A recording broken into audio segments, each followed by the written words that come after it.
It's the year 198X. The bulb of the torture cell is lit and hung right on the head of the prisoner.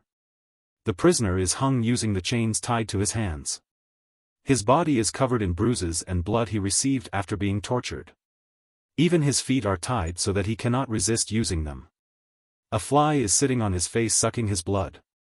It is crawling on his face, but he still looks calm despite all the irritation he is facing. The first word that comes out of his mouth after all the interrogation and torturing is food. The head officer is surprised to hear what he just said. One of the torturers says that the South Korean army may serve the spies with food but they do not. The prisoner says that he will confess everything as they want if they give him some food as he is starving. The head officer asks if he really meant it. He says he will give him some food but he has to tell about his goals and infiltration route in return. The prisoner agrees and says he was just trying to make a living by joining the army but this way he will just die starving. The head officer orders the subordinate to bring some food from the kitchen but he questions his order so he gets angry and asks him to shut his mouth. He tells them that they have to hand over this prisoner to their superiors tomorrow and they will steal their merits if they could not get the information from him. So the prisoner is unhung and is served the food. He is given the spoon and the chopsticks to eat the food but his hands are still chained. He holds the spoon with his fingers and starts taking the soup. He says that this soup tastes like nothing. Then he picks one of the chopsticks while saying that military food always tastes horrendous. One of the subordinates says that the taste of the food is not important right now. He should just eat and inform them about him. Suddenly that chopstick spears in the head of the head officer. At first he himself does not understand what has happened but then he falls on the table as he is dead now. The soldiers are shocked to see this as they could not notice anything happening. The prisoner tells him that the taste of the food definitely matters. He is holding the second stick in his hand. All of those torturers run towards him to kill him but he kills them all with that one chopstick. He tells those dead men that he is a senior intelligence sergeant and his name is Du Zhenjian. And his infiltration route was swimming through the ocean and his goal was to kill them the same way he just did. Then he sees the fly who was irritating him earlier so he aims at it with that stick and kills it. After a while Du Zhenjian is sitting with Lieutenant Colonel Park in a small restaurant in Seoul City. The lieutenant tells him that there is no one like him in their company. Why does he want to leave? Zhenjian replies that the military food has lost its taste but the food here looks delicious. The lieutenant smiles and adds the meat chunks in the bone soup. He gives the rest to Zhenjian. Zhenjian picks a chunk with the chopstick and says he does not eat like Park does. He takes some rice without scooping everything at once then adds it to the soup. This way he can enjoy the food until the end without the leftover rice getting soggy. While he is eating Park asks him if he is not going to stop because of that operation. Zhenjian asks what he is asking as he just came back after finishing this time's operation. Park says that Zhenjian knows exactly which operation he is talking about. Park says that at that time the plan was to come back alive and when he came back alone he did not fail. Zhenjian says it is not about that operation. After a pause in conversation he says thank you to Park for taking on him and helping him in making a living. Park says he did everything right and he hopes that Zhenjian will be recognized for his abilities even after he leaves 1 year after at a construction site. Two laborers are commenting on Zhenjian's work that he is very efficient at carrying heavy loads and digging. It is lunch break time. Zhenjian is going towards the bank. Here he looks at a girl on the counter who is busy dealing with an old woman. That girl looks towards him and he waves at her with a smiling face. It all began 1 year ago when he started working at a construction company. When he got his first wage the owner advised him to save some money for the future as it will help in doing what he really wants. But he did not know what he wanted to do in future at that time. Still he went to the nearest bank during his lunch break and opened an account there. That day he saw Sienna for the first time and fell in love with her at first sight. And after that he started going there every single day during lunch break time just to see her. He found out that she belongs to a poor family and started working here right after graduating from high school. He also told her that he was a soldier. She asked him if he did not save any money during his military service. He tells her that he saved money then but gave it to the families of soldiers who died. Now he is working hard again to save more money. Today he is here again to deposit some money into his savings account. She asks him to deposit money once a month. Otherwise it's a lot of work for him. He says he is fine this way as he can see her daily by coming here daily. And that's how he found a reason to live well. But still he cannot live well. He is listening to news on TV while lying on the sofa at his home. He thinks about his past at the moment he grew up. He took training for every popular skill and survived missions of high difficulty. Suddenly someone knocks at his door. He asks who is there. The person asks if this is First Sergeant Du. He opens the door partially and asks who he is. The person introduces him as Joe T-Moon and says they have worked together. Jen is surprised to see T-Moon well dressed and wearing a costly watch. He asks T-Moon how he found him. T-Moon replies that he searched for him everywhere and eventually found him.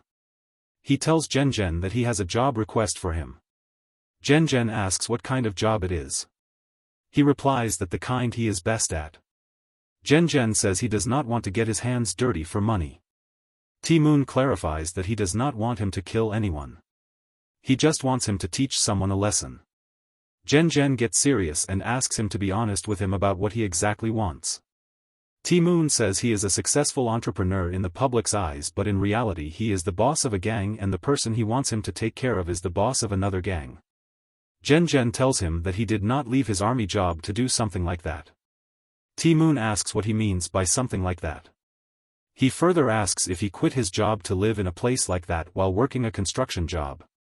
Jen asks him to be careful about what he says. T-Moon says if he agrees to do this job he will pay him 50 million won and with that money he can buy a good house or start a business to make his life better. Jen thinks that he cannot save that much even in 10 years while working this construction job. Jen gives him his card and says he can come visit him here if he changes his mind. Before leaving he says that it is strange that someone like him tries to avoid the work he is best at. Jen puts that visiting card on the side table. While lying on the floor he thinks that he did not come here to live like that, but he can try to do what he had been doing just a bit longer and he will find out if he really cannot live without doing that thing he is good at. While thinking about this he falls asleep. The next day at the construction site there are many racks of cement bags present there. When he reaches there his boss asks him to carry all these bags up where they are needed. He asks where other workers are. The boss replies that he just called him for today as he saw him the other day carrying loads and he thinks he can do this work without any help. Jen looks at his smiling face and thinks if this guy is for real. Sienna and her colleague are standing outside the bank taking tea. He looks at the sky and says how he will get through today. Her colleague asks why she is saying that. Her face always lightens up when it is lunchtime. Sienna asks what she is talking about. Her colleague replies that she is really nice to Jen. It seems she is interested in him. Sienna replies that he just comes to add money in his savings account during lunch break. If this were a store he would be one of their regular customers so she would have to treat him nicely. Her colleague says she is probably right as Jen is not that good looking nor is he rich. This comment makes Sienna uncomfortable. She smiles and says he might not be handsome but he has a nice body though. Her colleague replies that it is because he works at a construction site and has to lift bricks and heavy loads all day. Sienna says her father used to work at the construction site as well but he never had a body like his. She leans on her and says she should get her nose out of her business and she'll stay out of hers. She warns her by saying that she knows about her affair with that manager who looks down at them. While sitting on her counter she wonders why she got mad earlier when talking about Jen. Suddenly he enters the bank and waves at her. She says it is not the lunch break yet so why is he here? He replies that he will be busy later so he came a little early. She asks if he is here to put money in his account. He says he just came to see her as he is going somewhere. She tries to understand what he is talking about. He waves goodbye at her and says he will put a lot of money in his account once he comes back. Her cheeks become red by thinking that he just came to see her here. He takes a ticket to Daesun and takes the bus to meet T-Mun there. While sitting in the bus and looking at that visiting card he thinks that things will probably get better if he does so. T-Mun and his driver are already there to pick him up when he reaches D. Senator. While sitting in the car T-Mun shows the picture of the target named Park Gwan-ho. He tells him that at present they both are fighting for the rights to the tourist hotel's slot machines.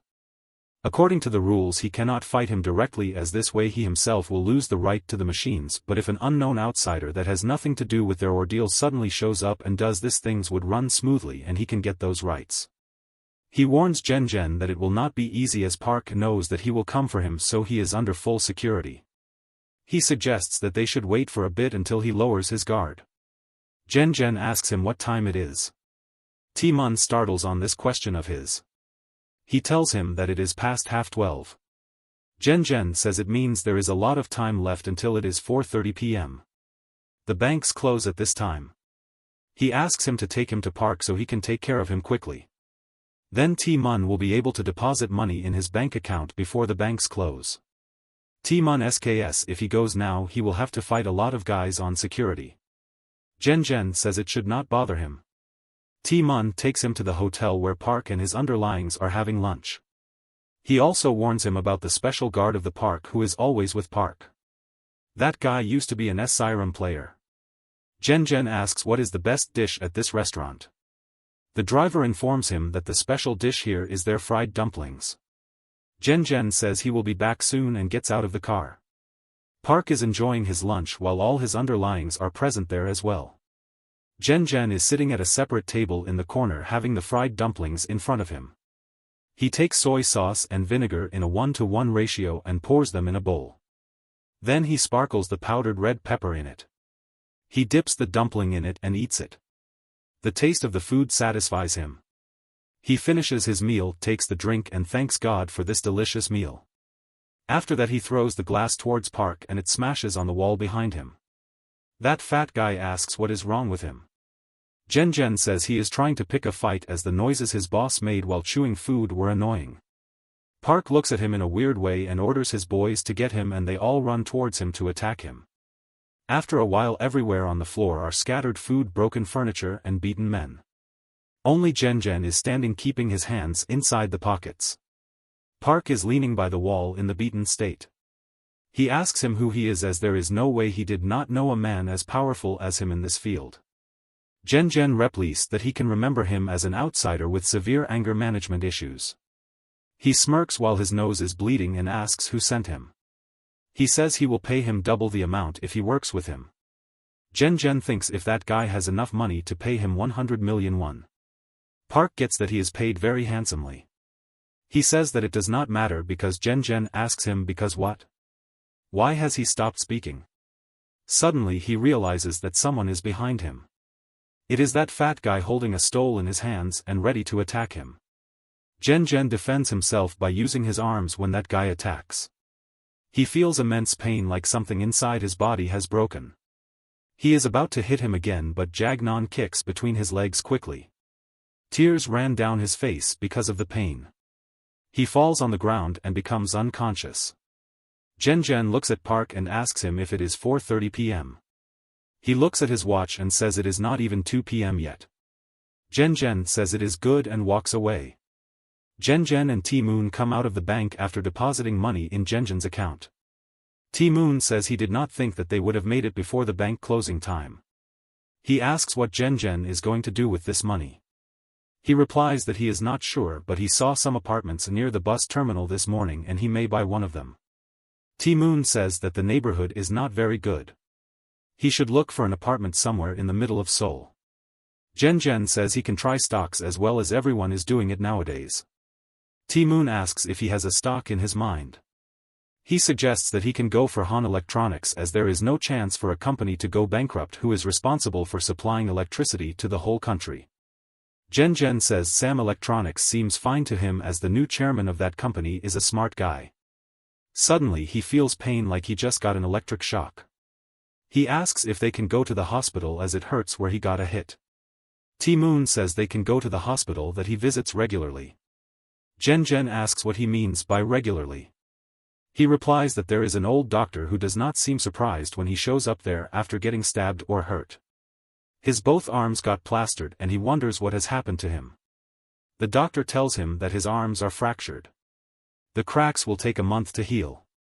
Jen shockingly asks if he really has to stay like this for a month. The doctor warns him not to use his arms at all, as it will just delay the healing process. Jen does not like the state he has stuck in. Ti-moon mocks him and says someone is going to have a bit of a difficult time from now. They both go to a bar and drink. Jen feels great, but then he asks if he is allowed to drink in this state. Ti-moon asks if he really does not remember how he taught them to drink to heal the wounds. Jen laughs and says it's been a while since he heard that line. They both keep drinking and remembering their old days in the army when they worked together. Ti-moon says he always knew that Jen was strong, but he didn't know he would beat so many people in such a short amount of time. Moreover, he won the fight with his bare hands. He says he had prepared weapons too just in case he needed them. Jen asks how he managed to get weapons. While pouring more whiskey, Ti-moon tells him that shotguns are easily available, but he smuggles pistols from Russia. Jen says he has found a job that suits him well. He replies that the army suited him better. He says the special forces suited Jen well and asks why he left that job. He becomes gloomy and says he and 3 of his juniors participated in a mission, but he was the only one who came back alive. Ti-moon is shocked. Jen says he felt like he no longer had the right to continue the job, so he quit. He assumed that they would come in his dreams, but they never did. Maybe they hate him very much. Ti-moon asks him to have another drink. They both look at all those empty bottles and realize they have drunk a lot. Jen stands up and says he is leaving. Ti-moon asks him how he would go home now. Ti-moon says he will take the bus as he just wants to sleep in his own bed. Ti-moon says he can book him a room in a hotel and he can go tomorrow. But Jen leaves anyways. While walking on the pavement, he feels like he has eaten too much, so he sits on the bench. But as he had drunk too much, he fell asleep there on the bench. A van of a homeless guidance center passes by him and stops, seeing him lying on the bench. Some workers come out and see this drunken man with both arms crippled lying there. They decide to bring him in and give him some guidance, so they take him with them to the Decent Welfare Society. Jen is seeing a dream. He is in a field and it is dark everywhere. Someone is calling his name. He turns back sharply as the voice is coming from behind. He sees 2 men in uniforms. Those 2 are wearing the same lockets. He recognizes them as they were his junior fellows on that mission. Suddenly he sees a gun on the ground near his feet. He picks it up and puts it on his head and says if this is what they want, he will do it. Suddenly he wakes up from his dream. He sees a guy is clapping near his head to wake him up. Jen sits, but his arms are still hurting. He asks that guy who he is and where he is now. He tells him that his name is Lee Sunjo and this place is a decent welfare facility. That outfit is inmates' clothing. While he is explaining all that, Jen stands up and walks away. Sunjo asks him where he is going. Jen stops near the door as it is locked. He wonders why it is locked from inside. Sunjo says he was going to explain that first. He tells him that this is the location where people are imprisoned by force. Jen is shocked and asks what he is talking about. Someone calls them from behind and asks what they are doing standing there. Sunjo tells him that that person is their platoon leader and has a bad temper, so Jen must not irritate him. But he is looking at the keys pinned with his arm. He asks him to give him the door keys. That guy looks at him with anger. So Jen kicks his leg and he yells in pain.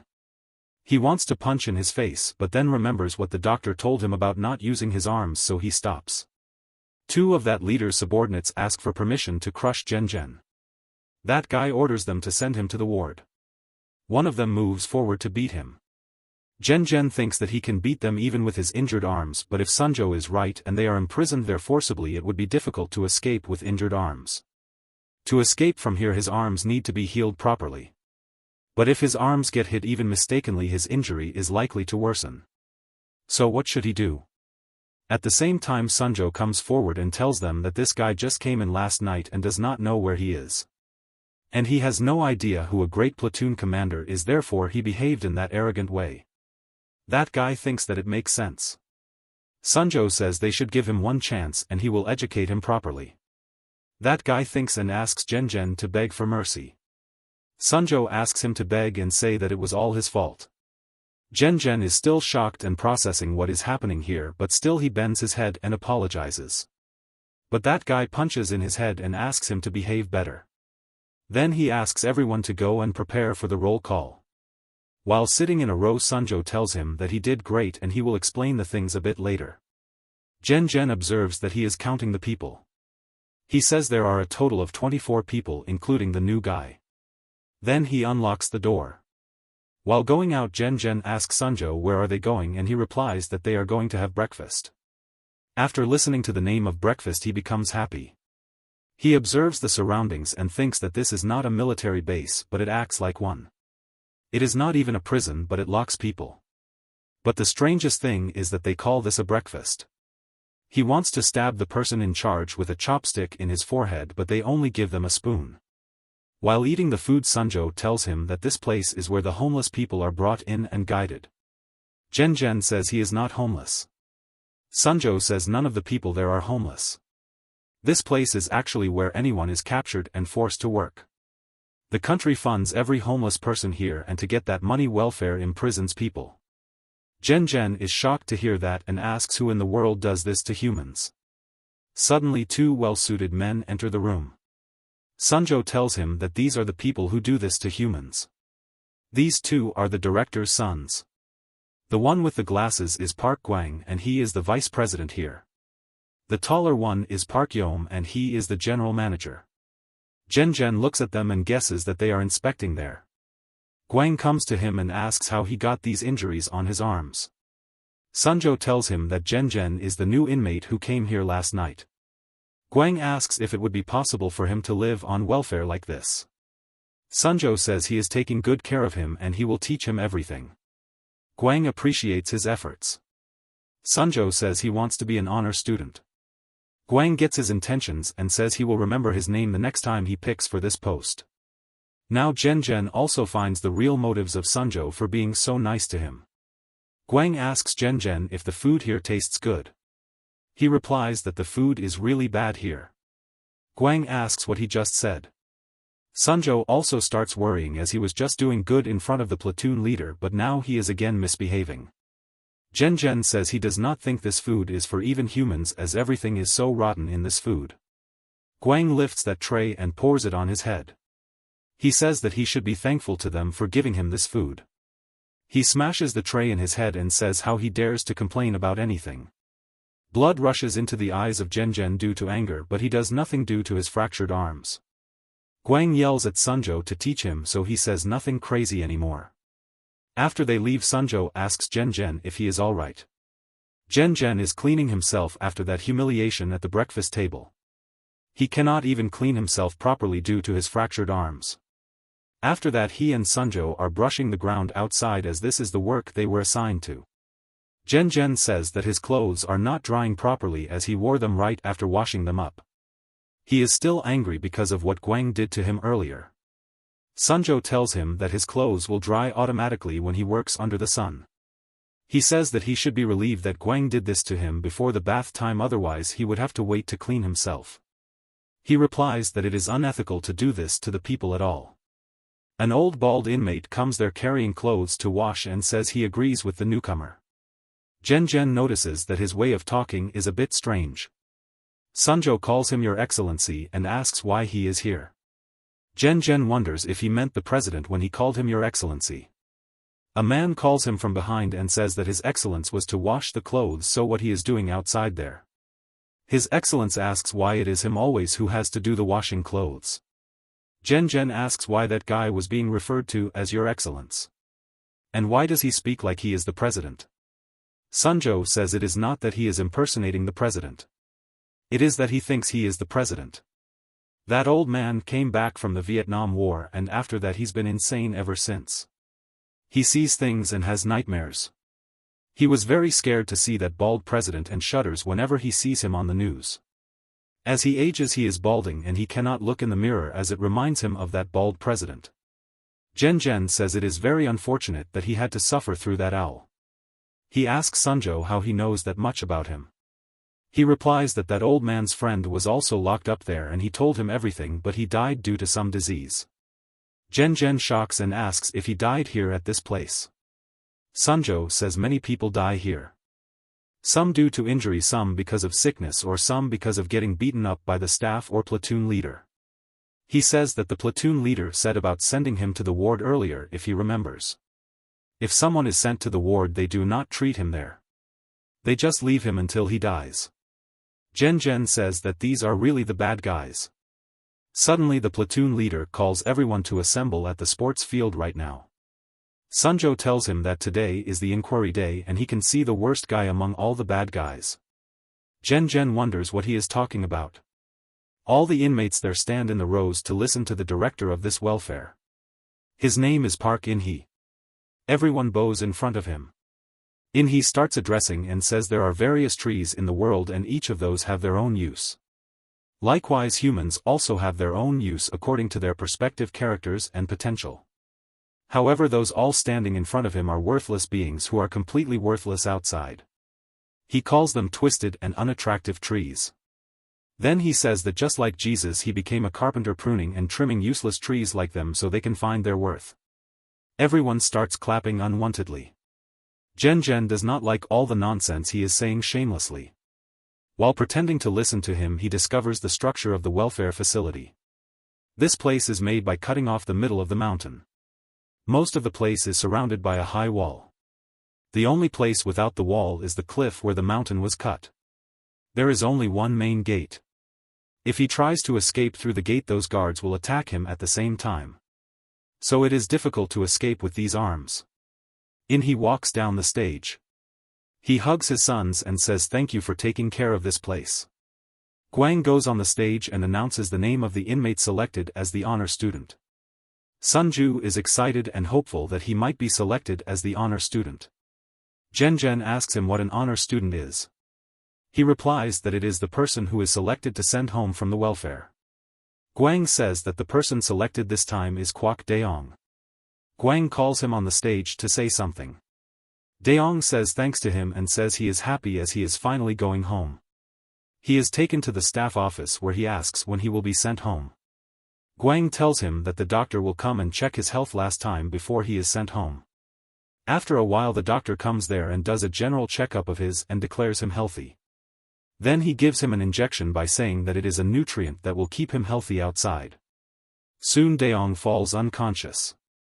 Two people carry him outside when Gwang asks them to take off his outfit as it can be used for a newcomer to save the money. Doctor calls Gwang amazing and asks how he can think about saving money in this situation. He replies that he is not a nonsense like him who gambled away all his money and now working under him. He warns him to stay in his limits if he wants to save himself. Daeong is lying unconscious in the operation theater room. The doctor asks the helper about today's order. He says it is liver and kidney. The helper asks if they should not put this guy on anesthetic gas as he may wake up any time. The doctor thinks it is an insult and asks that helper to do just what he asks him to. Meanwhile Daeong wakes up and sits wondering where he is. The doctor tells him that they are just examining him so he does not be scared. He punches the doctor in his face and runs away from there. While listening to the noise, the general manager comes there and punches Daeong in his face. He drags him to the operation theater and shuts the door. T-Moon and his informant are sitting in the same restaurant. That guy informs T-Moon that Gwang Ho and all of his men are hospitalized, so their organization is paralyzed for now. As a result, Congressman Choi's office decided to grant them the right to operate a slot machine business right away. T-Moon puts his bowl down and laughs loudly by saying he is going to have a hangover. The informant tells him that Choi's office somehow already knows everything. It all happened in one day and he said he would give them the business immediately. T-Moon says Choi is an old clever man and his cleverness and quick decision-making made him a member of the parliament.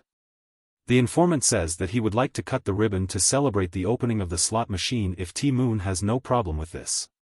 While eating the fried dumplings, T-Moon remembers the moment when Jang Gun asked about the special food of this restaurant. He smiles and says that these fried dumplings are really good. Then he thinks if Jang Gun reached home safely as his arms were injured. Meanwhile Jang Gun is capping the shower bottles at the welfare. Sunju says he has not told him about his name yet, so he replies that his name is Jang Gun. Then Sunju asks him about the work he used to do outside. He thinks and answers him that he used to do any work that used physical strength. Sunju asks if he injured his arms at his job place. He thinks about the moment when that fat guy hit him with the chair and says yes. The platoon commander comes there and asks them if it is necessary to talk during work. Sunju gets terrified and apologizes to him. The platoon commander asks Jang Gun what he did in front of the vice president that made him so angry. Before he answers, the platoon commander asks him to forget about the question and be careful next time. He does not answer him, so that guy hits him in his head and asks him to answer. Jang Gun grins and says yes. He looks at the keys hanging with his arms and asks Sunju why the barracks door is locked from inside. If they want to lock them up, they should lock them in from outside. Sunju replies that a long time ago someone came for inspection and said it is a problem to lock from outside, as then it looks like a prison. Since that day they lock the doors from inside. He further adds that they choose those to be the commander who had no authority outside, so they are obsessed with their new authority and do not consider them a prisoner. Jang Gun understands the whole situation now. Sunju says that he is feeling jealous as that guy would reach home by now, yet he is stuck here. The doctor hands over the organ box to the general manager. The doctor asks him not to mention the incident that happened earlier to the vice president. That guy looks at him and then kicks him in his gut. He asks him to call the vice president as sir. He tells him that he should accept the mistakes he makes and reflect on them. He throws an envelope of money in front of him and leaves. The doctor forgets about all the pain and guilt when he sees the money and starts thinking about the win in gambling today. The general manager goes to the smugglers and gives them the box. They pay him a handsome amount. He returns to his father's and gives him all the money. He praises him and asks him to rest, as it must have been difficult to deliver that box. Then he puts that money in a wallet that is already full with a lot of money and locks it after that. Everyone is sleeping there when they are made to get up early in the morning. While making his bed, Jang Gun thinks that he has been there for 4 days and has gotten used to this life. His experience of intensive training during his active career helped him adapt to this environment. But one thing that is still ridiculous to him is the food, but he has no other choice until his arms heal. So he makes him believe that he is on an operation to survive here. He wonders that a few days ago he was scared of nothing and had no worries at all, not even when he was at life-threatening missions. But now he is worried about one thing. He cannot go see Sienna at the lunch break. What if she forgets about him in the meantime? On the other hand, she is also waiting for him and is looking at the door in hope for him to show up. Her colleague asks him to go have lunch as it is lunch break. While standing outside the bank, she questions why he has not shown up for several days. When he left, he said that he would come back with a lot of money. She hopes that he is all well and nothing bad has happened to him. He is thinking that he is being held here by force and both his arms are injured as well. She wonders if he caught any accident. Platoon leader slaps him because he is working too slow. That old man tells him that he will work extra to compensate for this, but do not beat him as he is injured. Platoon commander grabs that old man and yells at him to stop favoring others and reminds him that he has lost his mind. He replies that he has not lost his mind and he is the country's president in reality. Platoon commander punches him in his face and walks away. Jen sees that old man crying with pain and gets furious. He stands up and calls names in anger. Platoon leader stops walking after listening to him calling names. Everyone in the room gets terrified.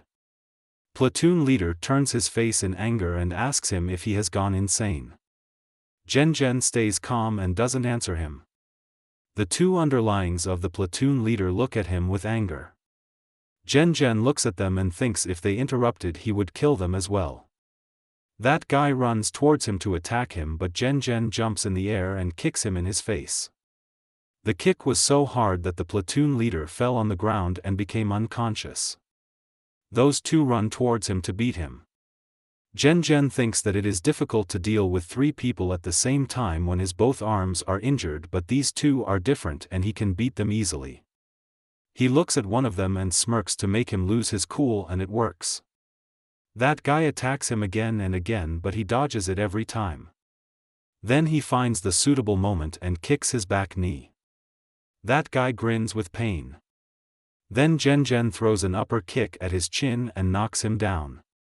He throws a single kick to the last guy and he falls down as well. All the inmates present there are surprised to see one man beating 3 people. After doing that, all Jen realizes that he lost his temper. He may get in trouble if an employee comes there and sees all this mess. Suddenly Suunju starts cheering his name and all of the other inmates follow him in it. He tries to shut them down but they don't. He is worried that if any welfare worker comes now things will become more complicated for him and what was feared happens. A worker comes inside and asks what is all this noise about. All of the sudden every inmate shuts his mouth. When that guy looks at the platoon leader fallen on the ground, he brings out his stick. He points it to him and asks if he is the one who did this. Jen says nothing and thinks if he kicks him and throws his stick away and hits in his face with head and then kicks him in his abdomen he can get rid of him. He questions himself if he should do this because if he does he will subdue this guy and get out of here. But in the end he will be blocked by high walls and a steel gate. ND staff will approach him too and would try to stop him with full force. Besides, if they find out that he kicked a fellow of theirs they will be more angry. And in that situation it would be difficult for him to protect his arms. He definitely can knock down a few of them without using his arms, but if he gets a more severe arm injury HW won't be able to escape at all. So the best action to take right now is to apologize. So he bends down in front of him and says he did all that by mistake. At the same time those two brothers come there. HW asks if he is the one who caused this mess. Jen realizes that things cannot be more complicated than now. HW says it is amazing that a single man with injured arms took 3 guys all alone. He says he thought him a fool who could not stand up for himself and just complained about the food, but he is certainly much more than that. He asks him what he was thinking while doing this. Then he says how dare he think in the first place. He tells him the rule that platoon members always listen to their leader. He has made that rule and others have to follow it no matter what. Jen thinks if this guy is for real who wants to control others' thinking. HW glares at his face and says he still can see his mind behind his eyes thinking about something. He tells him that he will be in the punishment room for 3 days. Even Suunju is shocked to hear this punishment. Jen thinks it sounds like a prison cell and 3 days in a cell is not a big deal. HW laughs hysterically and says when he would return from that room he would not have any thoughts behind his eyes. HW asks him to reflect on himself in these 3 days of punishment. He waits for an answer from him but Henjin does not speak any word and keeps looking in his eyes. HW turns and looks at his brother as giving him a sign. Yom walks towards him and calls his name but Jen still does not reply. So he punches in his face, breaks his nose and it starts bleeding. Then he tells him to answer HW. Jen says yes twice. Then that guy kicks in his stomach and asks him to reply once. That guy is pushing Jen's limits but he has to stay calm. So he answers again and says yes. That guy again hits him in the back and asks him to answer loud and clear.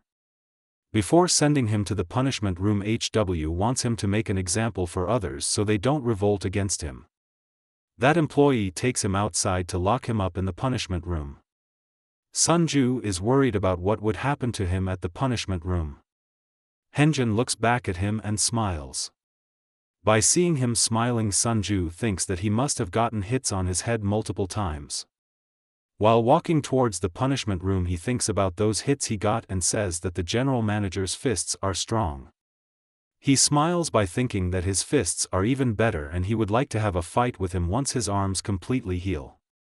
That welfare employee hits him in the head and asks him to hurry up. He replies that he is coming and thinks he will beat this guy as well. Yom slaps at the face of the platoon leader who was lying there unconscious. After getting that hit he opens his eyes and sits while screaming, but seeing Yom in front of him shuts his mouth automatically. Yom asks him to come with him and tells other workers to go back to work as their break time is over.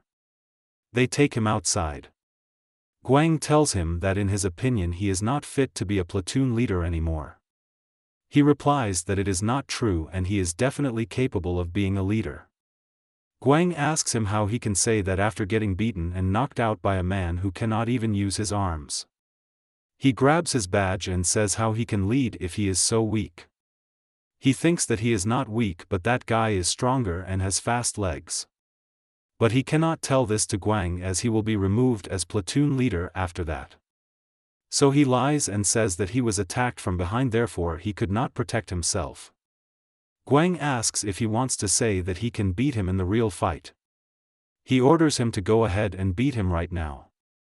The platoon leader terrifies and asks if he really has to fight him. Guang asks him how he can lead a platoon after being knocked out in front of his people. He tells him that he has sent Jan Gun to the punishment cell for 3 days. Even he gets shocked to hear about the 3 days punishment there. Guang says that the fight between them will take place after he comes out of the punishment room after losing his mind. Now the platoon leader understands that Jan Gun is purposefully sent there as he would be mentally and physically weak after coming out and he can defeat him easily. Guang pats at his shoulder and asks if he can do this now. The commander says yes. Jan Gun is taken down to a basement. There is a huge cell made there and they enter it. He sees some small rooms there and thinks that he expected the punishment room to be a solitary confinement unit. But he wonders why they did make solitary rooms in the basement. He gets the real shock when that man opens a room and asks him to get in. The reason is that this is not a room. It is a locker where a person can barely fit. He wonders if they really punish those innocent people by locking them up here. That employee yells at him to move fast. He points the stick on his arm and asks him to get in before he breaks his arm. He goes inside and barely fits in there. He cannot even stand straight. The door is closed. The whole cell is dark and empty. Jan Gun thinks that when he was in military training he was trained in all forms of torture that one could be put through when caught by the enemy. Chamber torture was one of them, where the person cannot sit or lie down, so he cannot sleep properly in this uncomfortable position. The person cannot even eat, drink or even pee. The person is forced to stay in this position. He thinks that this kind of torture used to break an enemy both physically and mentally. But how can they use this kind of torture against the normal people? But the more worrying thing right now is that he has to spend 3 days here. It is his first night in torture chamber and 5th night in this welfare center overall. The 6th day starts when the sun starts lightening the sky and spreading beauty outside. A whole day has passed since Jan Gun was locked up in that punishment cell. But he is unaware of the time and all the other happenings outside. He wonders if it has been a day already. He is exhausted. He keeps falling asleep and waking up in this standing position. He is not sure if he slept or just closed his eyes for a few seconds. But above all these things he is hungry. He wants something to eat and his tongue keeps saying one word: food. On the other side in the 3rd platoon hall, Sunju is getting beaten by the platoon leader. Everyone else present there is terrified to see him like this. He is crying with pain as he is not used to it. The platoon leader yells at him and says he knows Sunju sided with Jan Gun while he was unconscious. He asks how he likes it now to get beaten for sided with him. Sunju tries to say something but the platoon leader kicks him in the leg and shuts him up. Your Excellency tries to make others feel shame as they all were involved in the rebellious scheme, but now everyone is hiding their face like they know nothing about it. The platoon leader grabs Sunju from his hair and says he will show him what happens to the guys who go against their leader. Then he hits his face with his knee and throws him on the floor. He keeps beating him with his foot. Your Excellency comes to him and asks him to stop this brutality and says why he is picking on him. The platoon leader looks at him first, then kicks him also so that he falls on Sunju. He asks how he thinks he is questioning. The platoon leader and his 2 underlines keep throwing kicks on both of them and keep calling them Fraxia. In the director's office he is packing money in the shoeboxes. He puts that money in the bags and says this is the bribe for the government workers. He prepares 3 bags and says the money in all of them is the same, so they just hand them out in order. Guang asks Yom to come with him this time and he agrees. Guang looks at a big box full of money that is kept separated on the floor and asks what about this one. His father tells him to leave this one here as it is for someone else.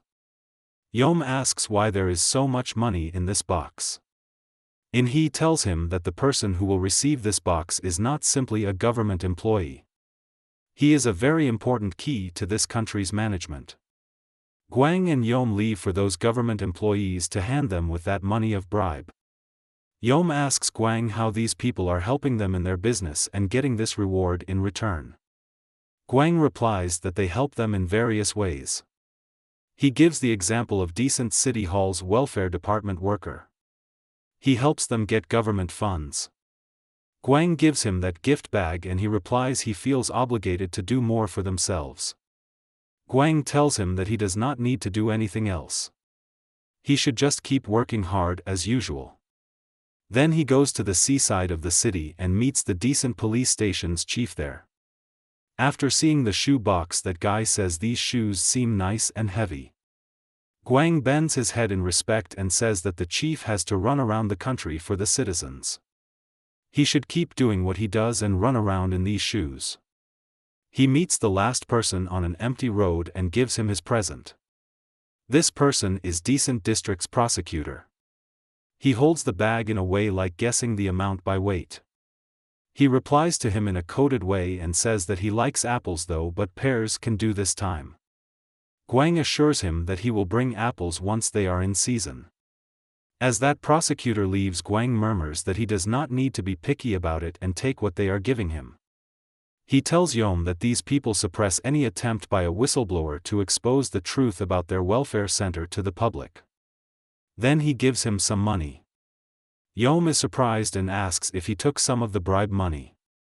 Guang replies that how they can bribe someone if they do not get anything in return for the trouble they face. He tells him that he also took some of the bribe last time and nobody noticed. That's why he brought him here with him, as brothers should share the good things. Yom thanks him for looking after him. After sitting in the car, Guang says they should go to eat something good as they have done a good job. They order some cooked meat at the restaurant. Guang makes a bit by putting a piece of meat and some herbs on a lettuce leaf and feeds Yom with his own hands. He watches him chew the food and says he eats so well. They enjoy these little treats. Guang stops eating when Yom calls him and asks if he is serious about forcing the platoon leader and Jan Gun to fight when he is out. Guang replies why he is asking that. He asks Yom if he is thinking that a guy who has been in the punishment room for 3 days has a chance of winning. Yom replies that he knows there is no chance of winning for a normal person in this situation, but that guy took down 3 guys with both of his arms broken. Yom says he thinks maybe. Guang interrupts him here and says it is about that maybe. He asks Yom if he thinks Jan Gun will be useful to them if he is really that strong. Yom asks whether being useful or not is another matter, but how Guang is going to get him to listen to him when he can beat up a platoon leader. Guang says it is almost impossible for now, but if he breaks him this time due to the punishment room, he can make him follow every single one of his orders. It has been 2 days since he was locked in the punishment room. Jan Gun could not sleep for 2 days straight. His face looks like a lost soldier having sadness of 100 years on it. He is starving and his mouth is saying words of all the foods he can think about right now. He is actually giving his mind and his body a reason to keep living and not to give up. Right then he thinks of another reason that he should keep fighting for. It is Miss Sienna. A bright and smiling face of hers comes in front of his eyes and he remembers that he still has to take her out for a meal. He picturizes the scene in his mind when he will ask her to have dinner with him and she will happily accept his proposal. And when she asks what they should eat, he will answer that it does not matter as long as he is eating with her. He is speaking these words while trying hard to keep himself alive. Another night comes in this hell and finally his 3rd day ends in this punishment room. The next day, as the locker is opened, he thuds on the ground as he does not have power to control his body. He hardly lifts his neck and looks upward. Guang looks at him and smirks while saying these are the defeated eyes he wanted to see. Guang orders them to move Jangun from here. Jangun is lying on the floor and is unable to move due to the lack of energy. Sunju and His Excellency are standing near the bars. They come there and help him stand by providing him support. Sunju looks at him and says he is not looking good at all and they should move him out fast. They are aiding him in walking and they all follow Guang while passing through the empty ground. Jangun looks at Sunju's face and asks him if he is alright and what happened to his face. Sunju tells him that he was beaten by the platoon leader for siding with him that day and they also did beat His Excellency for raising his voice for Sunju. But His Excellency smiles and says he is alright when Jangun looks towards him. He feels pity for him. He asks Sunju where are they going as he is starving and wants to eat something. Sunju says they are not going to get anything to eat for now. All the inmates are gathered in the ground and look terrified. The platoon leader looks cool and is ready to fight. Jangun is also brought here. He looks miserable as he is barely standing. He gets that they are trying to make him fight with the patio commander as soon as he gets out of the punishment room. The platoon leader remembers what Guang told him that day. He has to save some face as he would not be able to lead after being knocked out in front of people. He thinks that this fight is already won by him. All he has to do is beat Jangun while acting as if nothing is wrong. Guang laughs and says this is just like watching a gladiator duel. But Yom does not laugh at his joke. He looks at Jangun and says the state he is in makes this more of an execution than a duel. But still it will be fun to watch. Guang orders to commence the fight. Both of them are brought in front of each other.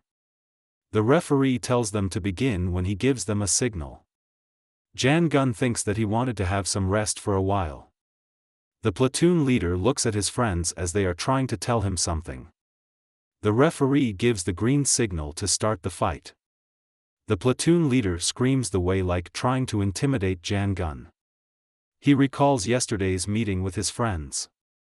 He told them that he was really going to fight Jangun as soon as he came out. He was still worried as they all knew how powerful Jangun was and how he did beat them all just with his legs. He said that Jangun definitely would be in the best state after coming out, but he still wanted to ensure his victory in the fight. His friend told him that there was a way. He said that Jangun's arms were injured so he should kick his arms as the fight started. It would hurt him like hell and he would not be able to fight back. The platoon leader said that it's a cheap trick but that it could undoubtedly bring him victory. As the fight starts, the platoon leader runs towards him screaming with full power. While Jangun does not move from his place thinking it will only end if gets beaten, he just wants him to hit him and get it over with as he has no will left to fight. But suddenly he remembers about his injured arms and that he cannot let him hit them. So when the platoon leader throws a kick targeting his arms, he bends backward to dodge it. The platoon leader did not expect that and was shocked. Jangun turns back to attack and throws a back kick in his stomach. The platoon leader screams with pain and his face becomes red. Yom is surprised to see that move of his and wonders if he trained in martial arts. Guang forgets to close his mouth and the laugh that was there a while ago dies. Water is streaming down from the platoon leader's eyes and mouth. He is thinking if Jangun really just came out of the punishment room. If yes, how he could be so strong. Jangun looks at the injured faces of Sunju and His Excellency who were beaten for cheering for him that day. It increases his anger and the desire to take revenge rises up in his mind. He looks at the platoon leader who can definitely see what is going to happen with him next. Jangun kicks on his face and breaks his nose so that it starts bleeding. This one hit makes him fall on the ground. All the eyes forget to blink.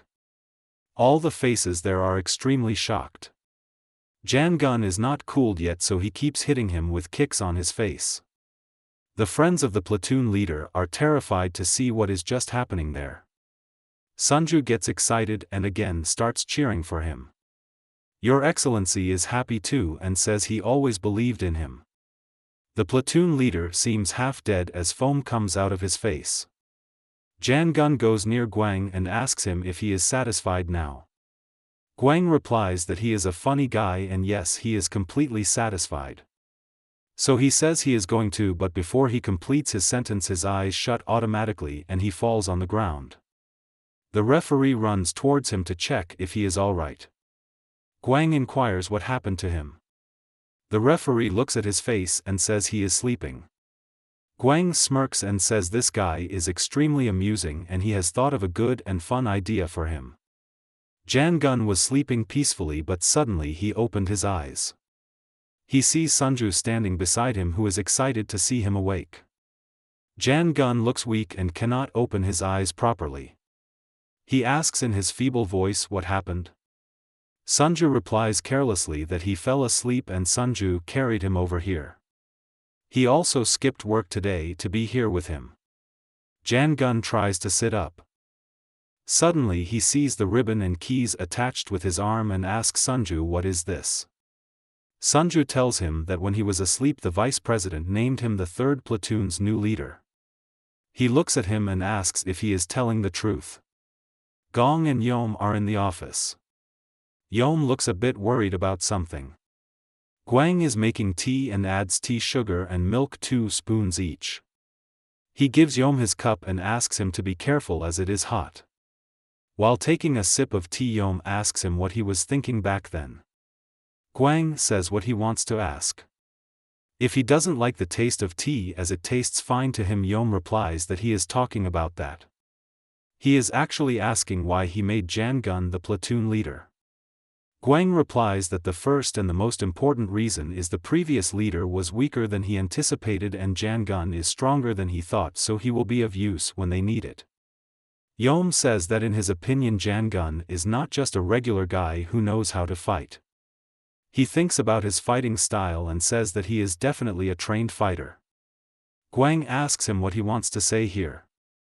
Yom replies that if Jan Gun's arms get fully healed they might not be able to control him anymore. Guang says if he does not know. Yom asks no what. Guang tells him that only one of their employees is required to command a platoon. Does he not find it weird? He asks him to picture that if 20 of 30 inmates attack that one employee all at once, that would take no effort to overpower him. If they think about it according to physical aspects it makes sense. But not a single inmate goes out of the line and attacks that one employee. Why do they hesitate to do so if they are able to do it physically? Yom says there are 2 possible reasons according to him. First, they are ratting each other out. Second, they think that other employees can quickly provide backup. Even if they try they know that they'll most likely only get as far as the barricades and walls. Then they will be beaten and put in the punishment room. Guang says that is not the exact reason for those inmates not to rebel against them. The actual reason is the fear and the feeling of helplessness that controls them and keeps them in the line. He gives him an example that in Southeast Asia when they train the elephants they tie the baby elephant and beat them with iron hooks to make them fear humans. Then even when the elephant grows up and has the ability to stomp a person to death it cannot do it because it is afraid of humans. Jan Gun is like that baby elephant. They just have to train him in the same manner as they train others. Yom asks if it is really necessary to make him the platoon leader. Guang says yes, it is necessary as this position will make him loosen up and relax. And as the time will pass he will accept this place as his home just like the others do. Jan Gun is lying on his bed while those 2 guys sit on the floor near him.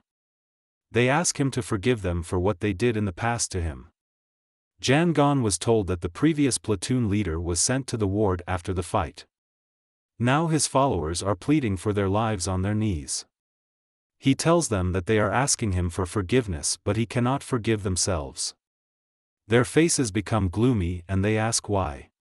He tells them that he cannot forgive them as he does not have anything to forgive. He has not been there for long and has no grudges against those 2. They become a bit relaxed after listening to this. Jan Gun asks them to look behind and tells them that they should ask for forgiveness from their inmates who really look in a mood to take revenge. Jan Gun yawns and says they should talk it out amongst themselves. He is going to sleep again. Those two keep saying please to save them, but he turns his face and sleeps. After he wakes up he thinks if just lying down like that ever made him this happy. Then he looks at the keys and armband and wonders why they gave him these things. He remembers that they were just about to make an example out of him when he came out of the punishment room.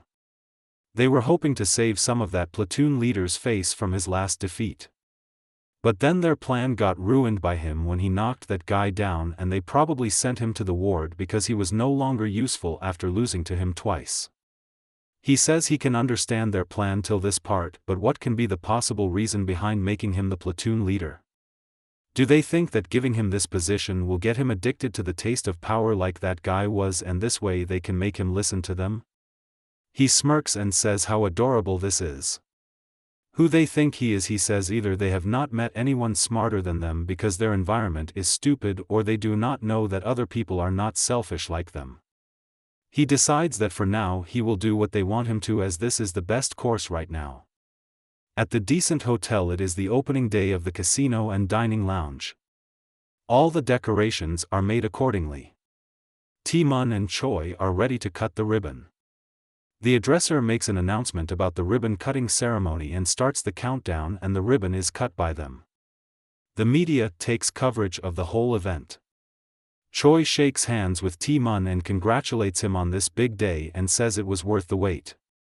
Taemun bows his shoulder in respect and says it is all thanks to Senator Choi, but in his mind he calls him names and says if he had not gone back and forth between him and Gwon-ho he would not have had to wait this long otherwise. Senator's secretary reminds him that it is time for his next appointment. So he leaves and says they will meet soon and talk about the things they could not do today. Taemun is still bowing and says best wishes to him for his trip. His personal secretary tells him that the senator is gone and he can stand straight now. Taemun is worried as he knows the senator will call to meet him again and tells his secretary that he has to prepare another box of apples for him. Then he asks everyone to let's go out to eat. One of them asks where they should go to eat. He says they will go to that same place with tasty dumplings, but they can order everything they want as the treat is on him. His underlings use this opportunity fully and order all the food. But Taemun is happy today, so he is also enjoying it with them. His secretary pours him a drink. He praises him that he has done a good job. Suddenly he becomes gloomy while drinking. So his secretary asks him the reason for this sudden sadness. He says if this is because of money to give the senator, he should not worry as he will be able to make tons of money with this new business. Taemun takes another sip and says money is great but everything is boring these days. He says that when he started at first he liked it because everything has a set of rules. The strongest ones climbed to the top. And just like that he got rid of the weak ones and made it all the way here. But still he needs to get down on his knees for those who are superior to him. Business rules are dirty. After dinner he says goodbye to his men who are bowing down in front of him. On his way back home he asks the driver to drop him here. His secretary says that they are still a bit far from home and he is drunk as well. He makes the car stop as he just wants to take a walk as he will get sober after a walk. Suddenly he sees Gwon-ho and his men in front of him. Taemun smiles and asks where the others are if they are still in the hospital. Gwon-ho looks at him with anger and says he came here because he has to ask him some questions. Taemun says that he knows the rule. If they win against him he will answer his question. Gwon-ho grins and orders his men to attack him. Taemun also gets ready and says he is completely sober now. Park Gwon-ho instructed his men to capture Taemun at all costs while he was rushing at all of them. Gwon-ho and his men were fully prepared holding their weapons to kill him. So they struck immediately, but Taemun easily evaded the attack by bending down. Taemun was glad he reacted on time and escaped the attack, but he didn't realize another was attacking and cursing him. Taemun evaded the attack and assured the man that he was not cocky as he was simply confident in his abilities. He punched the man straight in the face, making his nose bleed. He was still not in his senses but was attacked by Taemun again. With this, 2 of Guan Ho's men were defeated and he cursed his fortune. Ti-mun smirked and wondered what was wrong with them and what had happened to his confidence from before. They seemed a bit worried now. Abruptly, one of Guan Ho's men sneaked away and reached behind Ti-mun to attack him, but he noticed him and punched him immediately. He was annoyed as that man interrupted his conversation as he was in the middle of a conversation with his boss and tried to recall where he was again. Ti-mun was startled as another man suddenly grabbed him by his neck, choked him and lifted him. His face turned pale and the big muscular man frowned and wanted him to continue spouting his nonsense now. However, Ti-mun couldn't say anything in this state, which irritated the man, and he yelled that he said to continue and wondered if he would not say anything now. The muscular man assured him that his next word might end up being his last, but Ti-mun couldn't breathe and he swung his leg to attack him. The other men of Guan Ho took a peaceful breath after seeing this, as they were all saved by that man, but their happiness was momentary. They were shocked and their comrade got hit by Ti-mun and he got out of his strangulation, coughed and clarified that he needed to let go of him if he wanted him to speak. Ti-mun cursed the man and punched him, which worried all his comrades as they lost their last hope. He grasped the wooden stick and was confident it should suffice as a warm-up, so he inquired them if they should get serious now. He loosened up his tie and was fully prepared to attack them, but Guan Ho requested him to stop as that was enough and they should talk this matter out.